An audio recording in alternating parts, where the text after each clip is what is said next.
பிஸ்மில்லாஹிர் ரஹ்மானிர் ரஹீம். அல்லாஹ்வின் நல்லடியார்களே, பெரியோர்களே, அன்புக்குரியவர்களே, நாம் சூரத்துல் மாஊனை இன்று பார்க்க இருக்கின்றோம்.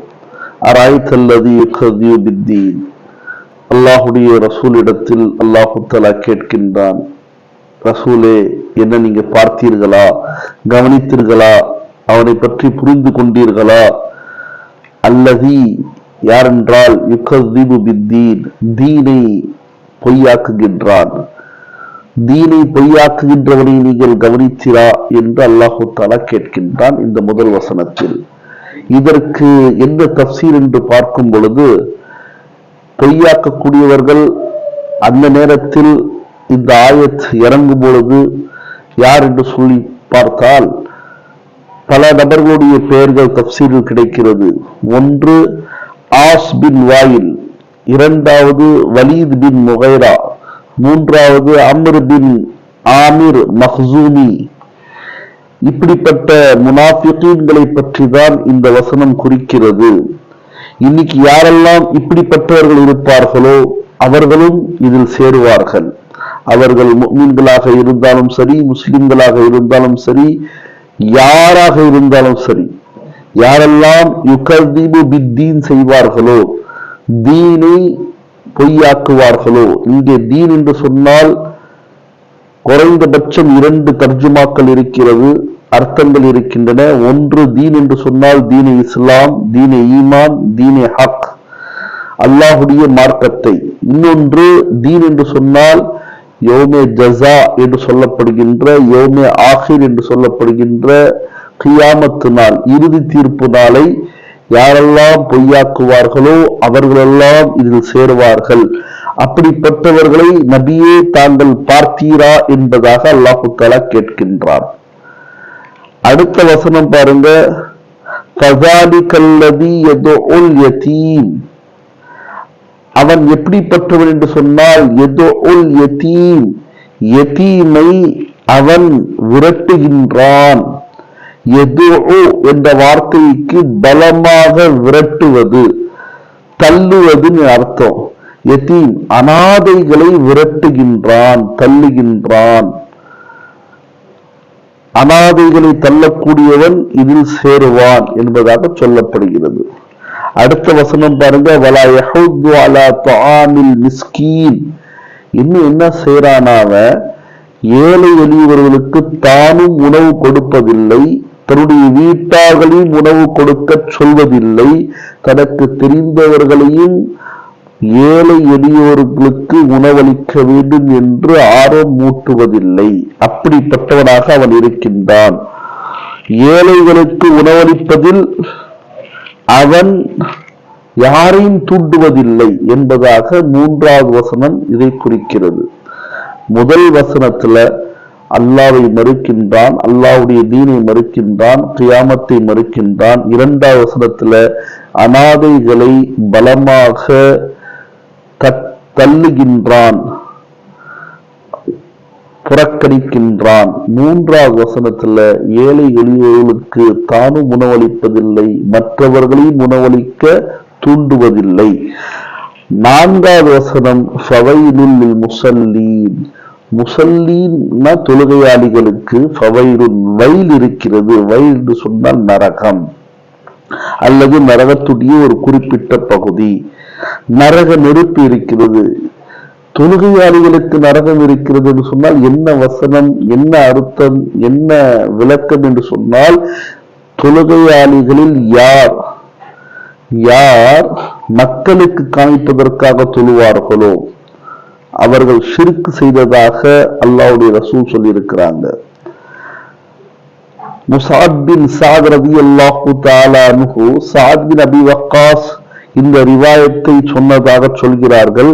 கண்மணி நாயகம் ஸல்லல்லாஹு அலைஹி வஸல்லம் கேட்கப்பட்டது, முஸல்லீன் தொழுகையாளிகளுக்கு நரகம் இருக்கிறது என்று சொன்னால் அதற்கு விளக்கம் என்னவென்று சொன்னால், நேரத்தை வீணாக்குவார்கள், தொழுக வேண்டிய நேரத்தில் தொழமாட்டார்கள். அப்படிப்பட்ட முஸல்லிகளுக்கு நரகம் இருக்கிறது. இப்னு ஜரீர் ரஹ்மத்துல்லாஹி அலைஹி ரிவாயத்து செய்றாங்க, அபூ யஅலா சொன்னதாக குறிப்பிட்ட நேரத்தை தவறிவிட்டு பிற்படுத்தி தொழக்கூடியவர்களுக்கு நரகம் இருக்கிறது என்ற தப்சீரையும் விளக்கத்தையும் தருகிறார்கள். அபுல் ஆலியா ரஹ்மத்துல்லாஹி அவர்கள் சொல்கிறார்கள், ருக்குவை சரியாக செய்யாத முசல்லிகள் தொழுகையாளிகளுக்கு நரகம் இருக்கிறது. சுஜூத் சஜிதாவை சரியாக செய்யாத முசல்லிகளுக்கு தொழுகையாளிகளுக்கு நரகம் இருக்கிறது. கதாதா ரஹ்மத்துல்லாஹி அவர்கள் சொல்கிறார்கள், ஒருவர் தொழுகை விட்டு விடுவார், ஆனால் அதில் எந்த விதமான கவலையும் பட மாட்டார். தொழுதோமா இல்லையா என்ற எண்ணம் கூட இல்லாமல் இருப்பார் என்பதாக சொல்லப்படுகிறது. இன்னும் தப்சீர் சொல்லப்படுகிறது, தொழுவார்கள், நன்மையின் பால் நம்பிக்கை வைக்க மாட்டாங்க. இன்னும் சில பேர் தொழுவாங்க, அந்த தொழுகையில் குறை வந்தாலோ வேற குறையாக இருந்தாலும் அல்லாஹ்வுடைய அஸாப் ஆகும் என்பதற்காக பயப்பட மாட்டார்கள். அல்லாஹ்வுடைய வேதனையை கண்டு பயப்படாமல் தொழக்கூடியவர்கள், இப்படிப்பட்டவர்கள் எல்லாம் இதில் அடங்குவார்கள். முஜாஹித் ரஹ்மத்துல்லாஹி அலைஹி சொன்னார்கள், சோம்பேறித்தனத்தில் தொழக்கூடியவர்கள், அப்படிப்பட்ட தொழுகையாளிகளுக்கு நரகம் இருக்கிறது. ஹசன் பஸ்ரி ரஹ்மத்துல்லாஹி அவர்கள் சொன்னார்கள், எவ்வளவு தொழுகை விட்டாலும் அதை பற்றி கவலைப்பட மாட்டாங்க. அப்படிப்பட்ட தொழுகையாளிகளுக்கு இங்கே நரகம் இருக்கிறது. தொழுகையில எந்த முன்ன பின்ன குறை ஏற்பட்டாலும் கவலைப்பட மாட்டார்கள் என்பதாக பல தப்சீர்கள் சொல்லப்பட்டு இருக்கின்றன. அடுத்த ஆயத் பாருங்க, அல்லதீன ஹும் அன் ஸலாத்திஹிம் சாஹூன்.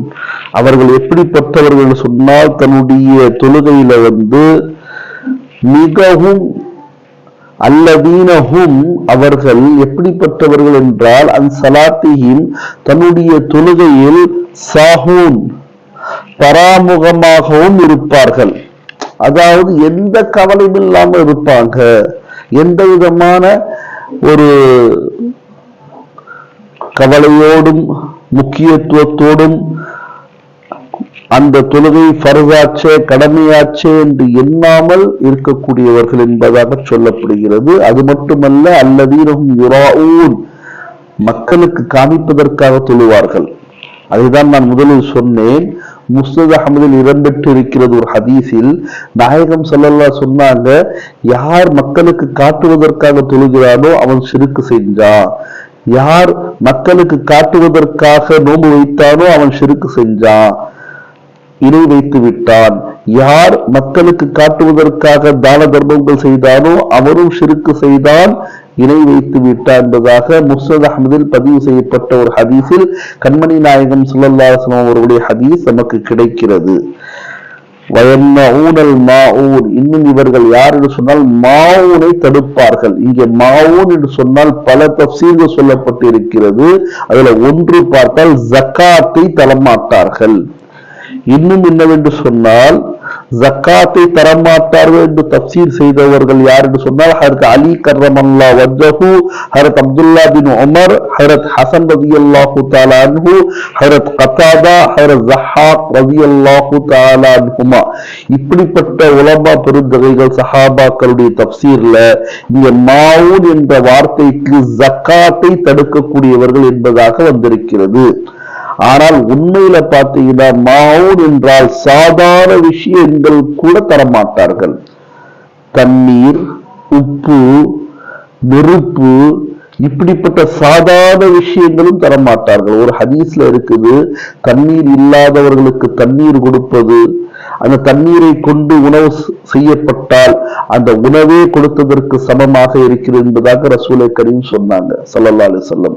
அதே மாதிரி உப்பு கொடுக்கப்பட்டால் அந்த உப்பின் மூலமாக செய்யப்பட்ட உணவு இருக்கிறது, அது உணவே கொடுத்ததற்கு சமமாக இருக்கிறது என்பதாக நாயகம் ஸல்லல்லாஹு சொன்னாங்க. அது மட்டும் இல்ல, நெருப்பு, ஸ்டவ், இப்படிப்பட்ட சாதாரண உதவிகளை செய்தாலும் அதன் மூலமாக எந்த உணவு செய்யப்படுகிறதோ அந்த உணவையே கொடுத்தது தான தர்மமாக கொடுத்ததற்கு சமமானது என்பதாக ரசூலை கரீம் ஸல்லல்லாஹு அலைஹி வஸல்லம் அவர்கள் கூறினார்கள். எனவே இப்படிப்பட்ட பல விஷயங்கள் சொல்லப்பட்டு இருக்கின்றன. இருந்தாலும் மாஊன் என்று சொன்னால் சாதாரண விஷயங்கள், அத்தியாவசியமான பொருட்கள் கூட கொடுப்பதை விட்டு தடுப்பார்கள். கஞ்சத்தனத்தில் உச்ச நிலையில் இருக்கக்கூடியவர்களாக இருப்பார்கள் என்பதாக அல்லாஹுடைய ரசூல் ஸல்லல்லாஹு அலைஹி வஸல்லம் அவர்கள் இதற்கு விளக்கம் கொடுத்திருக்கிறார்கள், சஹாபாக்கள் கொடுத்திருக்கிறார்கள். எனவே அல்லாஹு தஆலா நம் அனைவருக்கும் இப்படிப்பட்ட அசூசைகளை விட்டு முழுமையாக அல்லாஹ்வின் நம்பிக்கை வைத்து தொழக்கூடிய பாக்கியத்தையும், அல்லாஹுடைய பாதையில எல்லாம் நம்மால் முடிந்த அளவு வழங்கக்கூடிய கொடுக்கக்கூடிய தௌஃபீகையும் அல்லாஹ் நமக்கு தந்தருள்வானாக. ஆமீன். வாஹிரு தஅவானா அல்ஹம்துலில்லாஹி ரப்பில் ஆலமீன். அஸ்ஸலாமு அலைக்கும் வரஹ்மத்துல்லாஹி வபரகாத்துஹு.